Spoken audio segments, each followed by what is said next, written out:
کارکنان کے اوپر تشدد کروایا گیا، بچوں کے اوپر، بوڑھوں کے اوپر، خواتین کے اوپر آنسو گیس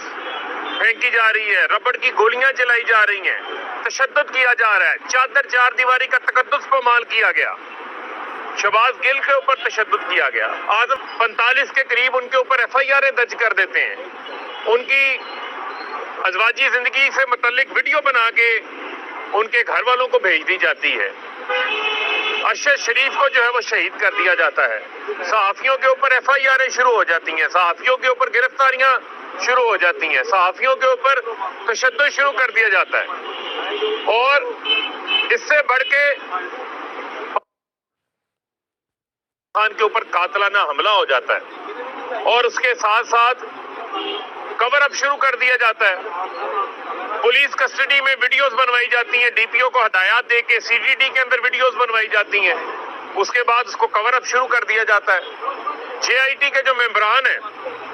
ان کو اپروچز شروع کر دی جاتی ہیں۔ یہ وہ تمام چیزیں ہیں جو پاکستان نے دیکھی ہیں، کس طریقے سے پاکستان کے اندر قانون کی حاکمیت کی دھجیاں اڑائی گئی ہیں، جو ظلم ہوا ہے، لیکن اس کے باوجود عمران خان صاحب نے یہ فیصلہ کیا ہے، بڑا دل دکھایا ہے، ایک سٹیٹس مین ہونے کا ثبوت دیا ہے۔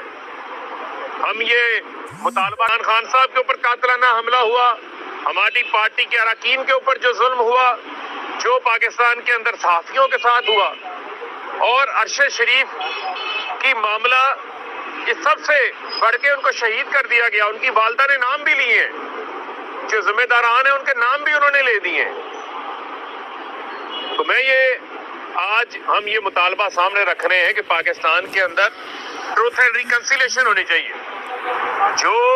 حقائق ہے یہ حقائق ہے، ہمیں پتہ ہے، ان حقائق کو، ان غلطیوں کو تسلیم کرنا چاہیے،